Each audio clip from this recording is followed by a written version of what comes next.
Premalu romance comedy ജോണറിൽ വന്ന സിനിമയാണ് Premalu. Cinema വലിയൊരു സക്സസ് ആണ്.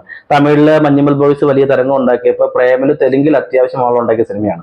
നമ്മുടെ സിനിമകൾ ഭാഷയുടെ അതിർവരമ്പുകൾ താണ്ടി അന്യഭാഷയിൽ പോയി സിനിമകൾ ഹിറ്റടിക്കുമ്പോൾ അതൊക്കെ നമുക്കൊരു അഭിമാന നിമിഷമാണ്. ഇനി സിനിമയിലേക്ക് വരുവാണെങ്കിൽ റൊമാൻസ് കോമഡി ജോണറിലാണ് സിനിമയുള്ളത്. ഇന്ത്യൻ സിനിമയിലെ പല ഭാഷകൾ എടുത്തു നോക്കുകയാണെങ്കിൽ ആ ഭാഷകളിലൊക്കെ ഈ ജോണറിൽ ഒരുപാട് സിനിമകൾ വന്നിട്ടുണ്ട്. നമ്മുടെ ഷാരൂഖ് ഖാന്റെയൊക്കെ തുടക്ക കാലഘട്ടങ്ങളിലേക്ക് ഈ ജോണറിൽ ഒരുപാട് സിനിമകൾ പുള്ളി ചെയ്തിട്ടുണ്ട്. ആ സിനിമകളൊക്കെ വലിയ ഹിറ്റുകളായിട്ടുമുണ്ട്. അപ്പോൾ സക്സസ് റേറ്റ് കൂടുതലുള്ള ഒരു ജോണറാണ് ഈ റൊമാൻസ് കോമഡി ജോണർ. അതേ ഒരു ഫോർമാറ്റ് തന്നെയാണ് ഗിരീഷ് ഷേഡി മലയാളത്തിൽ ട്രൈ ചെയ്ത് നോക്കിയത്. അതൊരു സക്സസ് ആയി മാറുകയും ചെയ്തു. ഇനി സിനിമയുടെ കഥയിലേക്ക് വരുവാണെങ്കിൽ 5 പേരിലൂടെയാണ് സിനിമ മുന്നോട്ട് പോകുന്നത്. ആദി, കാർത്തിക, റീനു, സച്ചിൻ, അമൽ, ഈ 5 പേരുടെ ഇണക്കങ്ങളും പിണക്കങ്ങളും ഒത്തുചേരലും ഒക്കെയാണ് ഈ സിനിമയുടെ ടോട്ടാലിറ്റി എന്ന് പറയാം.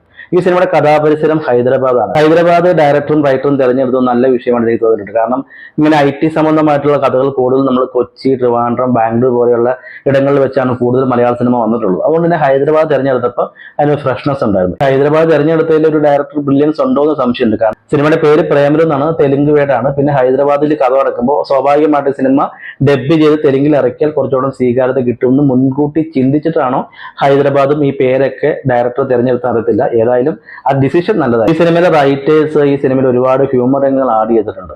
അവർക്കറിയാം ഈ സിനിമ ത്രൂ ഔട്ട് പ്രേക്ഷകൻ ചിരിച്ചില്ലെങ്കിൽ ഈ സിനിമ കൈവിട്ടു പോകുന്ന അവർക്കറിയാം. ചിരിക്കാണ്ട് പ്രേക്ഷകൻ സീരിയസ് ആയിട്ട് ഇടയ്ക്കൊക്കെ പോയിട്ടുണ്ടെങ്കിൽ പല ചോദ്യങ്ങളും സിനിമയെക്കുറിച്ച് വരുമെന്ന് അവർക്ക് അറിയാവുന്നുണ്ട്. മാക്സിമം പ്രേക്ഷകനെ ചിരിപ്പിക്കുക എന്ന ദൗത്യമാണ് റൈറ്റേഴ്സ് ഏറ്റെടുത്തിരിക്കുന്നത്.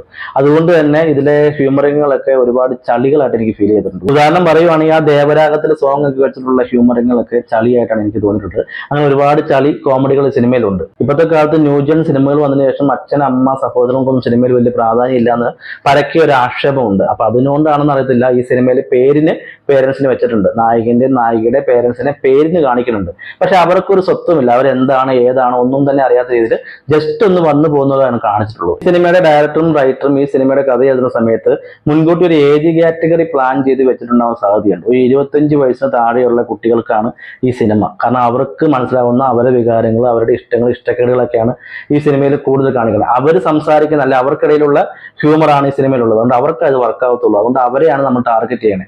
ഈ പ്രായത്തിലുള്ളതാണ് ഈ സിനിമ കാണേണ്ടതെന്ന് ഒരു മുൻവിധിയോട് കൂടി തിരക്കഥ എഴുതിയോടെയാണ് തോന്നുന്നത്. കാരണം ഒരു 30-35 വയസ്സിന് മുകളിലുള്ളവർക്കൊന്നും ഈ സിനിമ പെട്ടെന്ന് അങ്ങ് കണക്ട് ആവാൻ സാധ്യത. സിനിമയിൽ സച്ചിന്റെ റീനയുടെ ലവ് സ്റ്റോറി വേണ്ടത്ര രീതിയിൽ കണക്ട് ആവാത്ത എനിക്ക് തോന്നിയിട്ടുണ്ട്. ഒരു വൺ വേ ലൈൻ ആയിരുന്നു ഈ സിനിമയിൽ. കാരണം വെച്ചാൽ സച്ചിനായിരുന്നു ആദ്യം റീനോട് ഇഷ്ടം തോന്നുന്നത്. ആ ഇഷ്ടം പറയാൻ വേണ്ടി പുള്ളി പല വേഷങ്ങളും കെട്ടി അതിന്റെ പിന്നാലെ സഞ്ചരിച്ചു. പിന്നീട് ആ ഇഷ്ടം പറയുമ്പോൾ ആ ഇഷ്ടം ആദ്യം തിരസ്കരിക്കണം. അതിനുശേഷം അവൾ പിന്നീട് വന്നിട്ട് ഇവന് ഇഷ്ടമെന്ന് പറയുന്നു. പക്ഷെ തിരസ്കരിച്ചതിന് ശേഷം ഈ സച്ചിനെ ഇഷ്ടപ്പെടാനും സച്ചിനെ മിസ് ചെയ്യുന്ന രീതിയിലൊക്കെ റൈറ്റേഴ്സ് പലതും എഴുതി ചേർത്തിട്ടുണ്ടെങ്കിലും പക്ഷെ അതൊന്നും വേണ്ടത്ര രീതിയിൽ കണക്ട് ആവാത്ത രീതിയിലാണ് അത് പോയത്. റീനുവിന്റെ സച്ചിന്റെ ഇമോഷനിലൂടെ ഒന്ന് കടന്നു പോവുകയാണെങ്കിൽ പ്രേക്ഷകന് കുറച്ചുകൂടി ഇമ്പാക്ട് കിട്ടിയതേ തോന്നുന്നു. ആ പോർഷനിൽ അവിടെ എവിടേക്കോ ചെറിയ മിസ്സിംഗ് വന്നത് എനിക്ക് തോന്നിയിട്ടുണ്ട്. ഈ സിനിമ ശരിക്കും പറഞ്ഞാൽ എന്ത് സന്ദേശമാണ് പ്രേക്ഷകന് നൽകിയെന്ന് ചോദിച്ചാൽ അറിയത്തില്ല. എന്താണ് ഈ സിനിമ കൊണ്ട് ഈ ഡയറക്ടേഴ്സും റൈറ്റേഴ്സും ഉദ്ദേശിച്ച് ചോദിച്ചാലും അറിയത്തില്ല.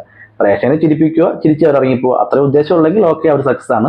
അതല്ല ഈ സിനിമയിലൂടെ വേറെ എന്തെങ്കിലും കാര്യങ്ങൾ കൺവേ ചെയ്യാൻ അവർ ശ്രമിച്ചിട്ടുണ്ടോ എന്ന് എനിക്കറിയത്തില്ല. അത് ഒന്നും തന്നെ കൺവേ ആയിട്ടില്ല. അപ്പൊ ഈ സിനിമ ടോട്ടാലിറ്റി പറയുവാണെങ്കിൽ എല്ലാവർക്കും ഈ സിനിമ ഇഷ്ടപ്പെടുന്നു വരില്ല. പക്ഷേ ടീനേജ് കുട്ടികൾക്ക് ഈ സിനിമ ഒരുപാട് ഇഷ്ടപ്പെടാനുള്ള സാധ്യതയുണ്ട്.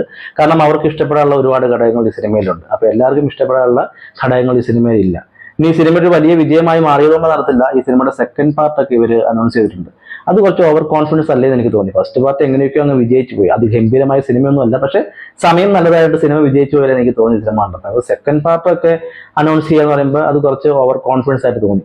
അപ്പൊ ഈ പ്രേമലു എന്ന് പറഞ്ഞ സിനിമയുടെ സെക്കൻഡ് പാർട്ടായിട്ട് വന്നിട്ട് അവസാനം പ്രൊഡ്യൂസേഴ്സിന് മുമ്പിലാകൊണ്ടിരുന്നാൽ മതിയായിരുന്നു മാത്രമാണ് എനിക്ക് ഈ അവസ്ഥയിൽ പറയാനുള്ളത്. അപ്പൊ ഇനിയും നല്ല വീഡിയോസ് ആയിട്ട് വരുന്നവര്